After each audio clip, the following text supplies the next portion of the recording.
জাতীয় সংসদ ভবনের দক্ষিণ প্লাজা থেকে যুক্ত আছি এবং দেখানোর চেষ্টা করছি যে সকাল থেকেই মানুষের ঢল নেমেছে এখানে।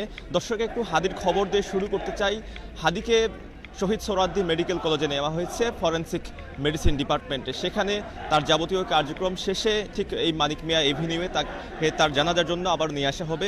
এই মানিক মিয়া এভিনিউয়ের যে সার্বিক চিত্র রয়েছে এখন ইতোমধ্যেই কিন্তু এর অর্ধেক স্থান মানুষে মানুষে ভরে গিয়েছে। বিভিন্ন গ্রুপের মানুষরা কিন্তু এখানে খণ্ড খণ্ড মিছিল নিয়ে ইতোমধ্যেই চলে এসেছেন।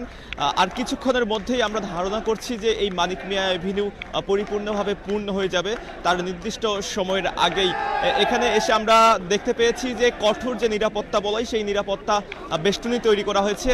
আমিও একজন সংবাদকর্মী হিসেবে যখন এখানে প্রবেশ করছিলাম তখন আমাকেও এখানে সিকিউরিটির ভিতর দিয়ে আসতে হয়েছে। দর্শক, আরেকটু নিরাপত্তা বিষয় সম্পর্কে একটু যদি জানিয়ে রাখতে চাই যে এখানে পুলিশের পাশাপাশি এখানে রয়েছে র্যাবের সদস্য, এখানে রয়েছে বিজিবি সদস্য, এছাড়াও আর্ম পুলিশের সদস্যদেরকেও এখানে মোতায়েন করা হয়েছে। গতকাল প্রধান উপদেষ্টার দপ্তর থেকে একটু নির্দেশনা দেওয়া হয়েছিল যাতে করে কেউ কোনো ড্রোন এখানে না উড়াতে পারে এবং ভারী ব্যাগ বা বস্তু এখানে না নিয়ে এসে তারা যাতে শান্তি এবং শৃঙ্খলার সহিত এখানে আসে এবং হাদির জানাজায় অংশগ্রহণ করে সেই ব্যাপারটিও এখানে নিশ্চিত করে বলা হয়েছিল প্রধান উপদেষ্টার দপ্তর থেকে। আমরা এখানে এসে দেখতে পেয়েছি যে সকাল থেকেই উৎসুক জনতা খণ্ড খণ্ড মিছিল নিয়ে এখানে যখন আসছিল তখন তারা বিভিন্ন ধরনের স্লোগান দিচ্ছিল হাদির পক্ষে এবং বাংলাদেশি যে আধিপত্য সেই আধিপত্যের পক্ষে, অন্য দেশের আধিপত্যের বিরুদ্ধে তারা স্লোগান দিচ্ছিল।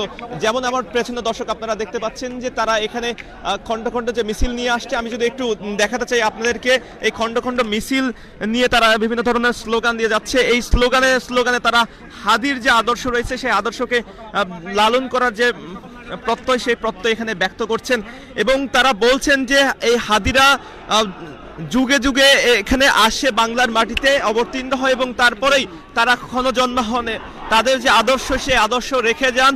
এখানে তাদের আদর্শের মাধ্যমে তারা যে বীজ বপন করে যায় সেই বীজ আগামীর বাংলাদেশ যাতে সেটাকে ধরে নিয়ে তারপরেই সেই অনুযায়ী বাংলাদেশকে পরিচালিত হয় সেই ব্যাপারটিও তারা এখানে বলার চেষ্টা করছেন। এখানে দর্শক একটু আমি দেখাতে চাই যে এখানে বিভিন্ন বাংলাদেশের পতাকা সহ বিভিন্ন পতাকা নিয়ে এবং ব্যানার ফেস্টুন লাগিয়ে তাছাড়া এখানে ব্যানার নিয়ে আসা হয়েছে যে আমরা সবাই হাদি হব, সেই ব্যানারটিও আমরা এখানে দেখতে পাচ্ছি যে প্রতীয়মান হচ্ছে।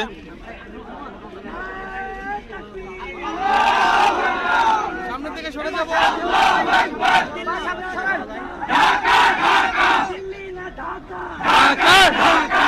সবাই হাতি হব, যুগে যুগে লড়ে যাব, যুগে যুগে লড়ে যাব, আমরা সবাই হাতি হব, আমরা সবাই হাতি হব, যুগে যুগে লড়ে যাব, আমরা সবাই হাতি হব। ঢাকা ঢাকা বাংলা ছাড়ো তাড়াতাড়ি, দিল্লি তাদের মামার বাড়ি, বাংলা ছাড়ো তাড়াতাড়ি, বাংলা ছাড়ো তাড়াতাড়ি, আমরা সবাই হাতি হব, যুগে যুগে লড়ে যাব, আমরা সবাই হাতি হব, যুগে যুগে লড়ে যাব, কবর দেব, আমরা সবাই হাতি হব, আওয়ামী লীগের কবর দেব, আমরা সবাই হাতি হব, ইনকিলাব ইনকিলাব জিন্দাবাদ জিন্দাবাদ, মুজিবাদ মুজিবাদ জিন্দাবাদ জিন্দাবাদ, ইনকিলাব ইনকিলাব জিন্দাবাদ জিন্দাবাদ, দিল্লি না ঢাকা ঢাকা ঢাকা। জাতীয় সংসদের ভেতরে কিন্তু এখানে কঠোর নিরাপত্তা যে বলয় কয়েক স্তরের নিরাপত্তা বেষ্টনী এখানে তৈরি করা হয়েছে। তার পাশাপাশি এখানে আমরা দেখতে পাচ্ছি যে এখানে কোস্টগার্ড সহ পুলিশের পাশাপাশি এখানে রয়েছে আর্ম পুলিশ এবং নিয়মিত যে সংসদের যে সিকিউরিটি রয়েছে সেই সিকিউরিটি কিন্তু এখানে অবস্থান করছে সেটিও আমরা দেখতে পাচ্ছি। দর্শক, হাদির জানাজার বিষয়ে যদি আপনাদেরকে একটু তথ্য দিয়ে রাখতে চাই যে আজকে ঠিক দুপুর 2টোর দিকে ঠিক এখানেই হাদির জানাজা অনুষ্ঠিত হবে এবং এই জানাজার পরেই কিন্তু তাকে ঢাকা বিশ্ববিদ্যালয়ে নিয়ে যাওয়া হবে। ঢাকা বিশ্ববিদ্যালয়ের কেন্দ্রীয় মসজিদের প্রান্তরে ঠিক কাজী নজরুল ইসলামের মাজারের কবরের পাশেই তাকে সেখানে শায়িত করা হবে চিরনের দায়।